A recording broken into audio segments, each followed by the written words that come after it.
Welcome everybody to our INICIVOX Mentor SkillShare Sports Edition. We're very excited to have you here today. I'm Amy Summers, and I am president of INICIVOX and Pitch Publicity, and I'll be moderating our panel today. So let's get going because I want to introduce our mentor panelists and orient everyone to our session today.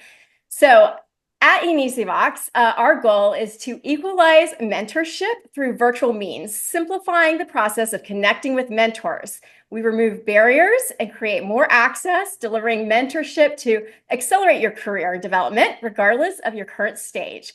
Our mentorship format is a win-win, providing you valuable insights for immediate career growth and enabling mentors to reach a broader audience, unlike the less accessible one-on-one, let's grab coffee approach of the past.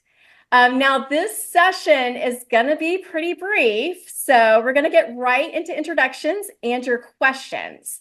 As I introduce our panelists, please go ahead and open up the Q&A box that you'll see and submit your questions and specify whether your question is for Imani, Rachel, or Edwin. We'll be inviting some attendees on camera to ask their questions, but to be considered for this, please include that you want to be on camera in your question. If you don't request this, I'll ask your question on your behalf. Alternatively, if you want to just ask an anonymous question, that's an option too, and I won't mention your name. To ensure effective interaction with our mentors during the session, however, we encourage you to request camera time when asking questions. And when I invite you on stage, Zoom will prompt you to confirm camera access. So you're simply going to click confirm. And then it just takes a few seconds. And without touching anything else on your screen, it'll bring you into the Zoom room and on stage. Once on stage, you're going to turn on your video, your microphone, and ask your question. And then after your question is addressed, you'll automatically be returned to the audience without the need to press any buttons. I'll handle it all for you. And you'll go straight back into the audience. So please use the chat box. Some of you are already using it. Please give me a shout out. Where are you watching us from? Tell us. Are you watching us from Penn State? Maybe Gainesville? Maybe DC? Share with us where you're coming in from. And this is a place where you can engage with other attendees and our panelists. Our panelists can chat with you here too. But any questions, please use the Q&A box because our chat gets really busy and I'm going to miss your question if you don't put it in the Q&A box. So maybe some of you can go ahead and add some questions to the Q&A box. Maybe you have some burning questions you're already interested in. Go ahead and do that. And you can also check out the Q&A box to see what everyone's asking. You can vote up a question if you would like me to ask a question first. And then, yeah, so let's get started. Let's get this conversation going and introduce our mentor panelists. So let me start by first introducing you to Imani Clenance. She's Director of Sponsorship Activations at MLB Players, Inc., where she drives partnerships that amplify the marketing power of major and minor league players. With a track record of leading high-impact sponsorships for Athleta, the NFL, and the Carolina Panthers, Imani is a relationship builder who turns connections into game-changing opportunities. She's an active leader in Women in Sports and Events and the Leaders Club New York and the National Sports Forum Business of Diversity Committee. She's also a proud University of Florida Gator. Go Gators. Any Gators in the room? And she also went to UNC Charlotte. So she is also from there. She hails from Miami. Got anybody from Miami in the room? But she now lives in New York City, and I actually met Imani through our University of Florida Alumni Affiliate Club here in New York City called the Gotham Gators. Highly recommend it to you Gators when you move to New York. You get to meet fabulous people like Imani. So let's give Imani a go Gators and welcome. And I see she's also brought Aaron Judge with us today. So we have a guest extra person joining us. Welcome, Imani. Thank you, Amy. So happy to be here. Go Gators. It's great to see so many Gators in the chat. Excited to talk to you all. And I know Brett threw your LinkedIn in the chat, so I mean, if you're ready to network, you better be connecting with Imani right now. Next up, we're going to meet Rachel Kreider. She's Vice President of Product Innovation and Science at GNC, and she has more than a decade of experience in the wellness and supplement industry. She leads the teams behind GNC's 20 plus owned brand lines, driving product development from concept to shelf. Passionate about empowering consumers to live well, she also oversees expert-led content and scientific strategy. A registered dietitian with degrees in applied nutrition science and life sciences from Penn State University. She also has a master's of public health from the University of Pittsburgh. Rachel combines science, innovation, and consumer insights to shape the future of health and wellness. I met Rachel last year when we were on a panel together at Supply Side East and was so impressed with her presentation. She's a very dynamic speaker, and I'm super excited to have her on our panel today.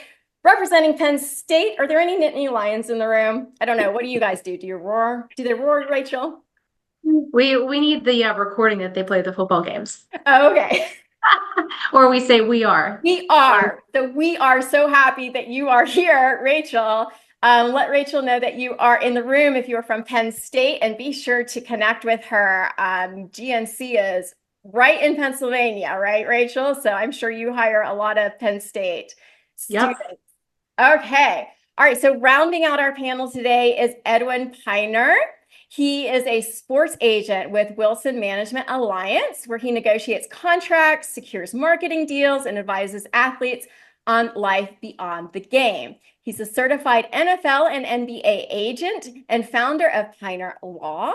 And he also serves as a transactional attorney for the Detroit Public Schools Community District. A Howard University alum and former football captain, Edwin later earned his MBA from the University of Detroit Mercy and his law degree from Wayne State. With a deep passion for athlete advocacy, he is here to share his insights on the business of sports. And I recently met Edwin because we were connected with one of my former pitch stars from pitch publicity, Ladora Brown, who's also an alumnus of Howard University. Go Bison. See, Edwin, I know enough to say that because I've had Howard alum come work at pitch publicity before. Are there any Howard students in the room? I know Maya's here, and I'm sure she's brought some of her friends with her. Maya's working at pitch publicity, Edwin, and she is not the captain of the football team, but she's captain of the cheerleading squad. All right. So you're in good company here, I think. So be sure to connect with Edwin on LinkedIn, and welcome, Edwin. Yeah, thank you for having me, Amy. I just want to throw this out and see a response in the chat. Hey, Chew, and then they'll know what to do. They'll know what to do. There All we right. go. Okay, so I see that we already have a question in the Q&A. So Josiah, get ready because you're going to be first on deck, as they say. Is that a sports term? Imani, is that a baseball thing? On deck? Yes, it is. You On got deck? it, Amy. Okay, so I'm doing good already. But we're going to just do a real quick warm-up question with everybody here in the room. So I want to know, and Imani, we'll start with you. What was the toughest obstacle you faced when starting your career? And what key lesson would you share with others facing similar challenges? Thanks, Amy. I think the toughest obstacle that I faced, and this was while I was a student at UF and trying to get my foot in the door and figure out my avenues in the sports industry, was just trying to get opportunities and get people to listen to me, to provide opportunities.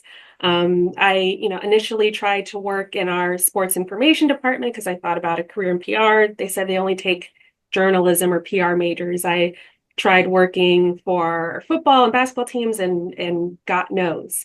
So that was a really big point of frustration, just feeling like I had this desire. I had a willingness to work, but just wasn't getting the opportunities. And that's when it became very clear to me how much this business is about who you know and building your network and people who can vouch for you. And so I eventually found my way in by a friend who knew someone who worked in the student ticket office at the University of Florida. He put me in touch with him, and that connected me to people throughout the athletics department. So it's kind of a snowball effect, but just being relentless and trying to get to that first yes is the biggest thing to overcome that frustration point. All right, Rachel, what was your toughest obstacle when you started in your career, and what lesson can you share with others facing a similar challenge?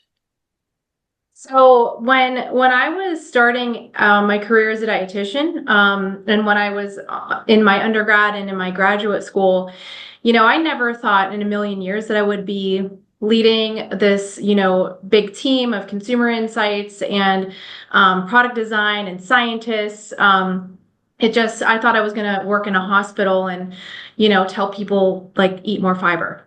And it turned out to be so different. And I think honestly, one of the biggest obstacles was my own self-doubt. Sometimes you have to walk in and know that if you don't know it, you will figure it out. And that's how I have approached my job since day one. The dietary supplement industry doesn't come with a lot of training. There's a lot of learning on the job. Of course, I need to know the basics of nutrition science and biochemistry and things like that when it comes to product safety and formulation. But I've had to learn a lot on the job, and I've had to come in unafraid to just take on the challenge. And it's all started with applying for a job that I didn't even think I was really qualified for. And then I found my place in this industry, that was 2011. And I've been here since, and I've learned an incredible amount about business in addition to being able to leverage my scientific acumen as well. And so it's just a perfect match for me. Excellent. Edwin, toughest obstacle you face is starting your career, and what key lessons can you share with others here? I would say one of the hardest things that you get when you go into this business is acquiring talent, right? You got to get guys who are ready to play in the pro level. But not only that, you got to get them to trust you. You got to get their families to trust you. And so you have to be fearless. And back to Rachel's point, you got to be fearless. Back to Imani's point is you got to use your network. One of the best clients that we had to date is because of my network. And so you got to be resourceful a little bit as well when you're attracting talent to try to represent at the next level. All right, excellent. Well, we have questions filling our Q&A box. Please put your questions in. And I am going to bring Josiah on to the stage here to ask his question. I'm not sure who this question is for, but we will find out in just a second. And while we're waiting on him, everybody add in your questions because you might be next. Make sure you let me know if you want the camera time. And here we go. So Josiah, just need to turn your camera on and mic on, and then you will be ready to go. It's teeing up, I can tell. But unmute and video on. It's always tough being the first one.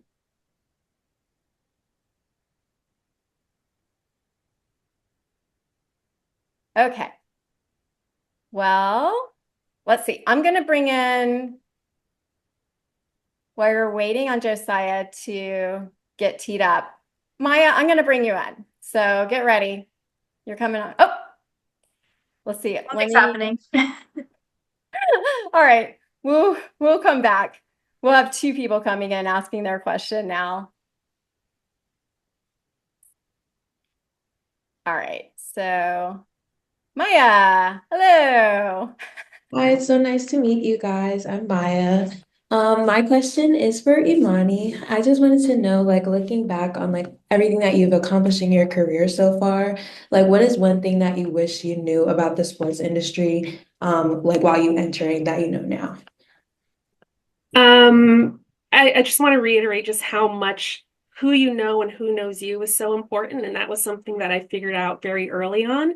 But I'd say a big thing that I wish I knew is that for the most part, if you're looking for a job in the sports industry, people don't really care how big of a fan you are or how passionate you are about the sport.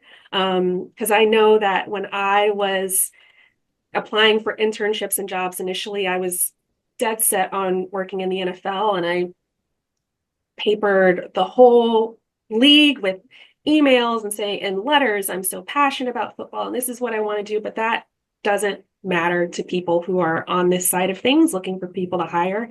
They care about your tenacity, your work ethic, and your experience. So gaining that, and it's fine if you're a fan, and that's what drove me into this business in the first place, but that's not what you want to lead with. But getting the right experience, and being able to communicate that and demonstrate how hard you're willing to work is the most important thing. Thank you so much. Sure. All right. Thank you, Maya. I'm going to send you back right now. All right. So Josiah did message me. He had a little bit of trouble. So I'm going to ask the question for him just because he couldn't get his camera going.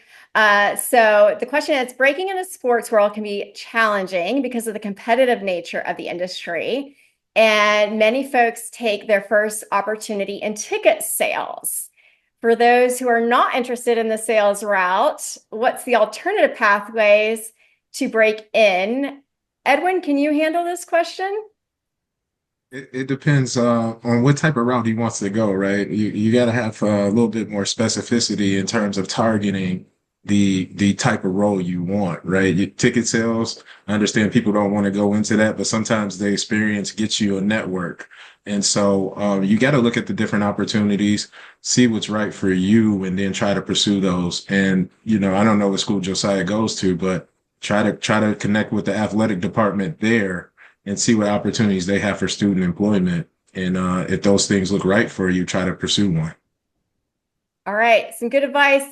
Andrea. I'd also like to just add into that, because I hear that a lot, that, ticket sales is where you have to start. And I don't necessarily think that's the case. To Edwin's point, there's just figuring out like what you're interested in. There's sponsorship, there's venue operations, there's communications. And if it helps, like looking at a team's website or an athletic department's website and seeing like the different departments and seeing what might pique your interest and reaching out to those people and offering to volunteer or just shadow someone or finding what clicks with you. But ticket sales is not the only route. Good advice. All right, Andrea's coming on because I just invited her. She had a couple questions, one for Rachel, one for Imani. But we'll start with Rachel's question when she gets on here. And yes, send your questions to us. Come on in. And let's see, where is Andrea? There she is. Hello. So I know you have two questions, but I would like you to start with your Rachel question. Okay, so my question for Rachel was, what are some common misconceptions about working in the sports industry? So I love what Imani said, first and foremost, about that just being a fan of a team, or in our case, a brand, isn't enough, and that being a really hard worker and having tenacity, 100%, I love that sentiment. So that's one thing, because we have a lot of people, well, I like protein. Like, okay, that doesn't do anything for us. And then also what I hear a lot sort of in the dietetics, nutrition circles that I'm in, and also I think with athletes this applies too, that our industry is unregulated. People talk about dietary supplements as the wild, wild west, and that is not true. We are regulated by the FDA and the FTC. And, GNC carries a lot of product lines that are banned substance tested as a means for athletes who are drug tested, which of course a lot of the folks that Imani and Edwin would be working with, that would be extremely important for them. But we put a lot of quality, a lot of science, and there are a lot of regulations behind all the products that are on shelf at a GNC store. And I think that's one of the biggest misconceptions out there. And Andrea, do you want to go ahead and ask your question for Imani too while you're here? Yes. So my question for Imani was, what inspired you specifically to go into the sports industry? Because I know there's so many different industries that you can go into. Hey, Andrea, thanks for asking that question. For me, it was just a love of sports, and that really stemmed from my father. He just took me to everything that he liked to do. So he had season tickets for the Miami Heat from their first season. So he took me to those games when I was a toddler. He took me with him to horse races and play basketball and Dolphins games and all that. So I just built that love for watching sports. And then when I got to UF, I had so many different interests and it was hard to like decide on my major. But I thought, well, if I'm going to spend my time watching a football game anyway, I might as well get paid for it and make a career out of something that I actually enjoy. So that's what led me there. And then just like I said earlier, just finding the right fit within the broader industry. I love that. Thank you for your time. Sure, thank you. Andrea. I'm going to send you back, and I've already brought Olivia on. Hi, Olivia. Hi, I know you have a question for Edwin, right? I do, yes.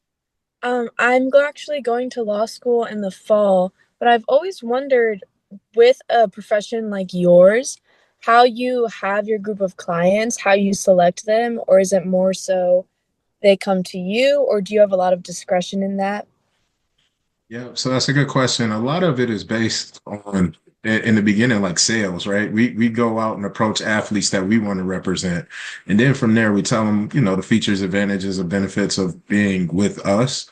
And then from there, it is a marriage. I would say there are times where athletes seek you out, and of course, it's got to be the right fit as well. But we try to stick to the guys we recruit because there's specific reasons why we recruit them. And so they're the traits that they have to have the ability to play at the next level, the film. And actually, one of the most important things is the character, right? Because you can play football, basketball, whatever it is, but if you have off the court issues or off the field issues, then people are hesitant to invest a lot of money into you. Absolutely. Thank you so much. No problem.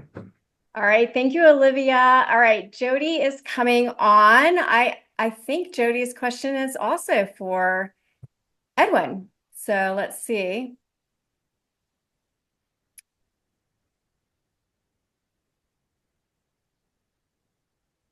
Hi, Jody. Hello, my name is Jody, and I am a first year sophomore freshman broadcasting major and from at Howard University. And my question is for Mr. Piner. And so, as a first year sophomore with a strong interest in sports, media broadcasting, athlete interviews, and mental health advocacy, how can someone position themselves as a valuable asset in the sports world without on field experience and being in college? So that's a good question because we're seeing a different times, right? A lot more of the media is being controlled by the individuals, content creators. So if you don't have the ability to necessarily get in with your athletic department where they got vlogs, they got interviews, things of that nature, create your own lane, I would say, with maybe a podcast, maybe athlete interviews, behind the scenes looks. These are things that some of these athletes are doing by themselves and they don't have any training and it's very well received. So if you have a little bit of background in the communication side, I think you would be very successful if there's no avenue formally with the athletic department to create this own the content yourself. I appreciate that. Thank you. Thank you, Jody. All right. Tess is joining us. I'm going to send Jody back. And Tess, I know you have a question for Rachel, right? Yes. Hi, Rachel. It's so nice to meet you. I'm a junior at Penn State, so I'm so excited to get to talk to you. My question is, how do you ensure GNC's products meet the evolving nutritional needs of athletes while staying backed by the latest scientific research? So I have a really awesome team. We have a librarian that's dedicated to scanning PubMed and scanning research, and also for anything happening with the FDA and the regulatory world. With manufacturers, as a manufacturer that we work with, has something happened with them that we need to be aware of. Her entire day, she starts sending us emails at 5 o'clock in the morning Eastern time every day. even on the weekends. And, just with the newest articles that are being published in the scientific literature and elsewhere. And so that my team spends a tremendous amount of time reading that research and digesting it, making sure, is this something that we should tweak about a product, or is there a new regimen that we could put out there? That kind of thing. And, another thing that happened over the past couple of years was the change to the NCAA regulations, and that we're able to work now with NCAA athletes, which was really cool for us, because we know that those athletes are using our products, and so that's been a really cool thing, and just an evolution to the way that we approach our business. So Great. Thank you so thank you. much. Thanks, Tess. Thank you, Tess. I'm going to send you back, and we have Rohan coming on, and I think this will be a really good question. Hi there. I remember you. Hi, how are you guys? Thank you so much for hosting this. This is super informative. Yeah, I was wondering, can you ask your question to Imani? Yes, I didn't have anyone specific, but that would be perfect. But I was just wondering, so a lot of times when like looking for job opportunities and stuff, something that's super important for me is to look for like opportunities for growth. So I was just wondering how you've seen growth within yourself and specifically your company. And then if there were any like specific challenges that you faced that you thought were like transformative in your growth and like that kind of pivoted that. That's a really great question. I have been in situations where I have felt like my growth was a bit stunted, and then other situations where I felt like my team was really supportive of my growth. And you make a good point. It's really important to find the right fit, and sometimes that's kind of hard to figure out ahead of time. I'd say I was really supported in my growth when I was at the NFL. I had an amazing manager there, a woman named Tracy Rodberg, who runs NFL sponsorships, and she sat me down to understand what it was I was interested in doing, where I saw myself growing in the future, and trying to find the right work that aligned with getting me to where I wanted to go. So I really appreciated that from her, and being able to communicate that to someone is really important. And then with people who reported to me, I try to do the same thing. So what is it that you're interested in? How can I help you get there based on like the projects and work that we have? I'd say in this role now, this role is all about growth. It didn't exist before I got here. So everything that I'm doing is brand new. So, and my work with kind of building out the structure of working with MLB and their partners and the teams and the agency who sells our rights and minor league players who joined the union in 2023, which is when I started. So figuring out how we're promoting their marketing rights. This has been this whole role has been a massive growth opportunity. That's awesome. Thank you so much. Thank you. Thank you. I'm going to send you back, and I think we have Rachel joining us next. Hi. Rachel. I think you had a question for Edwin, right? I did. So hi, Edwin. I'm a fellow Bison. I'm a senior broadcast journalism major here at Howard.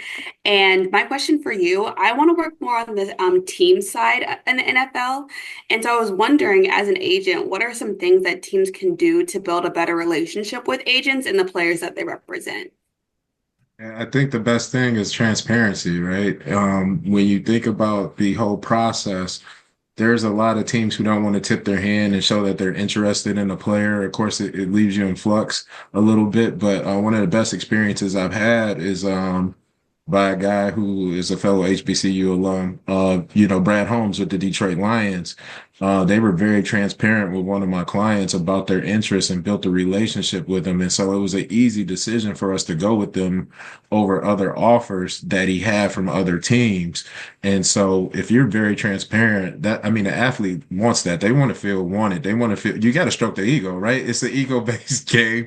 And so you got to stroke their ego a little bit and let them know that they're wanted by your organization. Thank you so much. Not a problem. I feel like there's a lot of ego stroking in a lot of industries. I feel like that's what I spend doing my job all day too as a publicist. All right. Well, thank you so much, Rachel. I'm going to send you back. Brett is coming on to join us. And Brett, I know that you have a question for Rachel, yes? Yes, I have a question for Rachel. How you guys doing? My name is Brett, and I'm a current senior here at Penn State. And so, my question for Rachel is, what experiences from Penn State, or specifically learning experiences, did you go through, and did you take those with you into your professional career? A lot, I would say. So I, always like to stay very busy. And when I was at Penn State, I worked, I was in a sorority, I did a double major, and sadly, sometimes I had to miss, fun nights out with some of my friends. But it really taught me to, again, just take on those challenges, never say no, and find a way to make it work. And that really started at Penn State. And I started out as an applied or as a biology major, and I was minoring in nutrition, and I thought, man, I really love nutrition. Like, this is really my passion. I love food. I love the power of nutrition to help people improve their health. So I thought, well, I'm just going to make it into a double major and just go for it. And then I ended up having to take all the classes backwards. I was because I had to take all the freshman classes basically as a senior. So I was like in there with all these young kids that were just coming in, and I'm like ready to go get a job.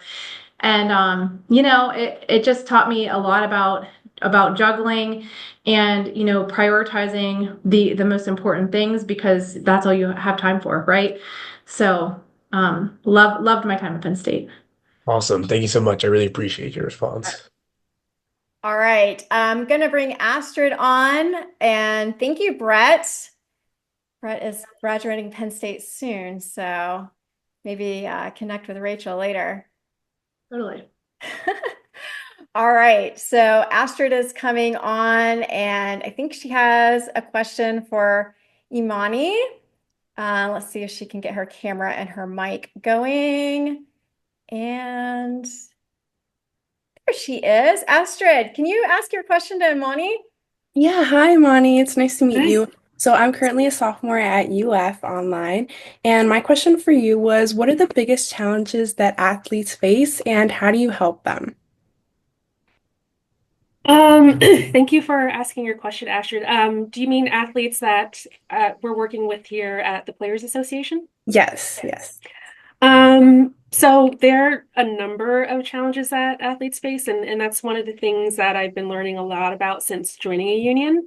One of the things that I specifically help with in my role is creating additional off-field opportunities for athletes, especially because my role is responsible for working with brands who are using athletes as part of their marketing. So we have someone here who manages relationships with athletes and their agents, and so trying to align their interests with the goals and objectives of a brand and making sure that there's a good fit.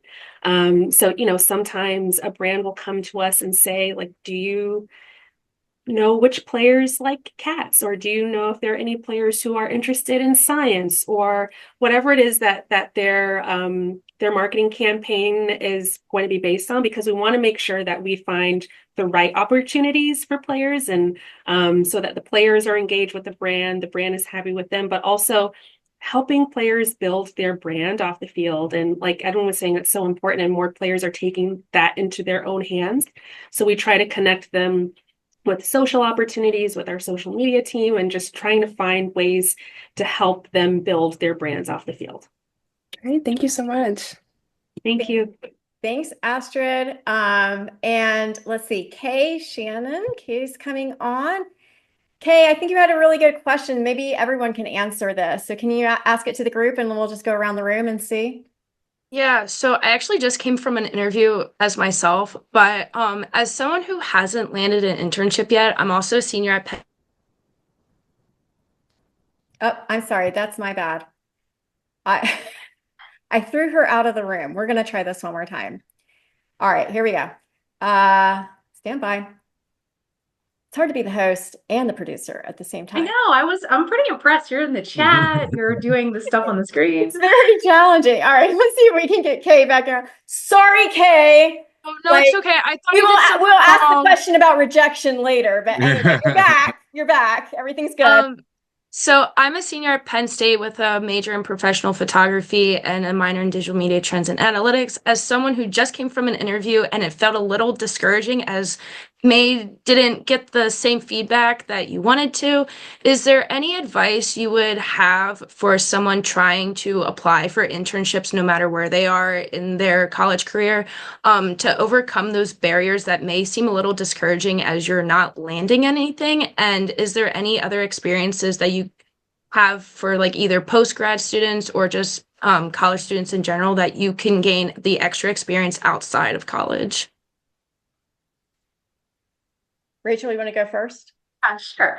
So one thing that I would recommend, and I think Edwin mentioned this earlier about, all of these new lanes open to content creators, and especially if you're in that photography space, there are so many ways that you can get your work out there on your own and use that as a proof point, as you're going and applying for jobs.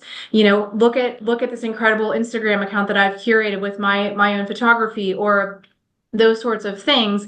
There's a lot of opportunity there that 10 years ago, 15 years ago didn't exist. So I would definitely capitalize on those things, and also keep at it, keep applying, be tenacious. Don't take no for an answer. If you don't get the one that you just interviewed for, on to the next thing. Apply for the next one and keep pushing, and eventually it will work out. You will find the right thing for you, and you just have to keep pushing and don't lose hope. Thank you. I like that. I think Ariana Grande has a song. And next. And yes, next. thank you. Got to get that in your head. All right, Edwin, what do you say to Kat? Yeah, I was going to piggyback off Rachel. Just have a short memory. Every no is not a door closing. You can sneak in through the window, right? So just make sure you stay persistent. Don't let these things stay in your head, and be fearless in your next opportunities, and just take advantage of everything that's out there. Just because one person says no, it doesn't mean that's a no industry wide, right? So and if you can't get that right experience, but get some experience, right? It may not be what you want right now, but everything is on the path to where you want to work to. Thank you. And Kay, I have been in your shoes. I've been in that position, and I know that it's so frustrating. But I would say keep honing your skills and keep trying to gain experiences, like Evan was saying. So if you're applying for internships or jobs, still try to find those opportunities where you can connect either with an athletics department at your university or a sports commission in your region, and find ways to tap into them. Just offer to help. If they have an event upcoming and they need some digital content support, offer your services to do that. So you're building your skills, but you're also gaining more experiences that you can put on your resume, that you can talk about in your interviews, and you're helping yourself grow and finding the next opportunity that maybe you didn't think about. Maybe the person at that event needs somebody to help them at their next event, and things just kind of build from there. So yeah, just keep going and keep working on yourself, and you'll get there. Thank you. Really I appreciate advice. all your advice And for Kay, the just panel be today. straight up with them. Just be straight up with them. Just say, are you going to be the one that's going to give me the shot? Because I'll be mentioning you in my acceptance speech at the Academy Awards. Thank you. All right. Thank you Kay. guys so much for today. All right. Thanks, We're bringing in Jericho. Is it Jericho? Let's see. Am I saying right? Can you hear me? Yes, I can. I think we had a question for Edwin. Yes. Yeah. What are the biggest challenges newcomers face when breaking into the industry? Oh man, it's a plethora of them, but I'll break down a couple of them, right? One of the things that is very challenging for a lot of people is getting certified. Breaking into the industry and getting certified is actually one of the hardest parts, but it's one of the easiest parts, because once you get there, I mean, these tests have a 50% pass rate. But once you get past that, how do I, be able to attract talent? And then, that's one of the main hardest things, because if you don't have talent, you're not an agent, right? And then at the end of the day, there is a barrier that is related to money, right? Because a lot of these kids, soon as they sign on to you, you kind of take them on as your responsibility, where you have to get them to training, you have to pay for them to live somewhere to train, rental cars. The expenses can add up quite quickly, and then honestly, sometimes you won't receive a return on investment. And so when you think about those three things, it's about getting certified. It's about picking the right talent and being able to fully fund them being able to get ready for the combine, the draft, pro days, things of that nature until they sign on the dotted line and get a check. So those things are very hard and not easy to be easily done. All right. Thank you. I am bringing Linda on for our last question before my final question. So let's see if she can. Oh, hello. You had such a good question.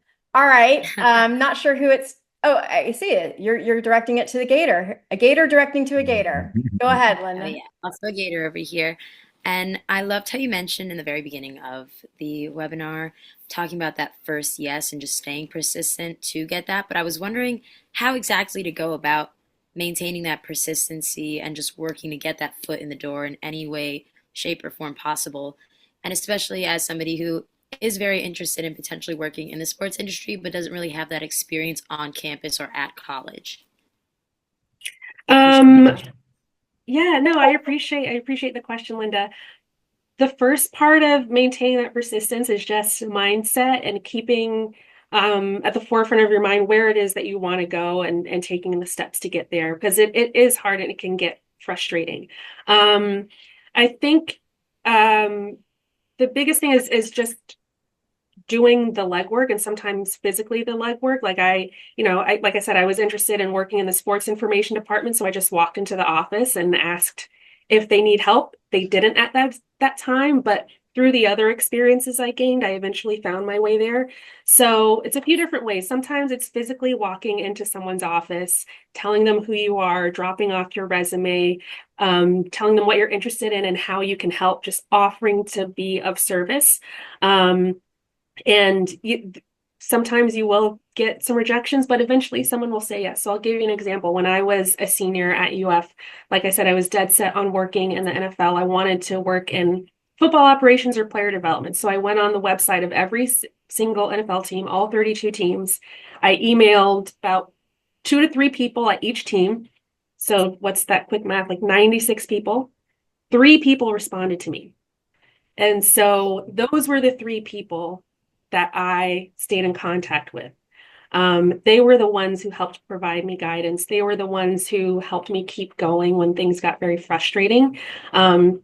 So doing that extra legwork, looking on the staff directory of the Athletics Association, finding someone who's in an area that you might be interested in, sending them an email, your resume, just offering to help. People are strapped and often looking for people to like stuff bags for an event or hang t-shirts in the O-Dome for a basketball game. So just really putting yourself out there and just doing the legwork and offering to be of service. Awesome. Thank you so much. You're welcome. All right. Thank you, Linda. Okay, I'm going to ask the final question as we're running out of time here. So Brett's going to put a survey link in the chat. So I hope you will give us some feedback on our event today. But as a last parting question, I know a lot of people are really interested in going into sports because they love sports. But my last question to you is, what's something surprising about your job not related to sports that you absolutely love? Edwin, we will start with you. I'm a people person, so just meeting people, honestly, everybody has a story to tell. And the athletes that I recruit, they have a story to tell. Their parents have a story to tell. And you start to learn family dynamics, and you start to pick up on emotional intelligence as you go through this process. And so that was one of the things that I take away as one of the biggest impacts for me, is being able to communicate and connect with new people. Rachel, something you absolutely love about your job. It has nothing to do with sports or athletes. So one of my favorite things about my job is that I the amount of time and effort that goes into launching one product, let alone a brand, and the amount of people that I get to work with in order to accomplish that really opened my eyes to all of the products that I buy out there outside of GNC. The thought, the TLC that goes into creating everything that we interact with on a daily basis, it has given me a new appreciation for that in all aspects of my life, honestly. From the coffee that I drink or that I buy at Starbucks, whatever it is, I know that, hundreds of hours have gone into that product, and I think that's really cool and exciting. Very cool. Imani, something that you absolutely love that has nothing to do with sports about your job. Yeah, so I often describe myself as being insatiably curious. So I love the constant opportunity for learning. And to piggyback off of what Edwin said, in this type of role, I'm working with so many different types of people, and it's all built on relationships. So in my current job, I'm learning so much from our labor lawyers. I've never worked at a union before, so I'm learning a lot about the labor movement and unions and organizing. When I was at the NFL, I worked with a lot of our tech partners. So I learned about artificial intelligence and machine learning and 5G networking capabilities. And so now I feel like when we're talking about the AI revolution and ChatGPT, I have a leg up because I learned so much from our tech teams at the NFL. Or when I was at the Carolina Panthers, I worked on our Buick GMC sponsorship. So I learned about the auto industry. So just every opportunity to learn about a different area of business or the world that I didn't know about before is just really lights me up. Amazing. Well, Imani, Rachel, Edwin, thank you so much for joining us today. I hope everybody connects with them. This has been really inspiring, but also very informative. And thank you everyone for attending. Please fill out our survey and follow us at INICIVOX for our next free SkillShare, Mentor SkillShare coming soon. Thank you, everybody. Bye. Thank you, Amy. And to the students out there, feel free to connect with me. I'd be happy to talk with you further and help out. Likewise, any way I can help.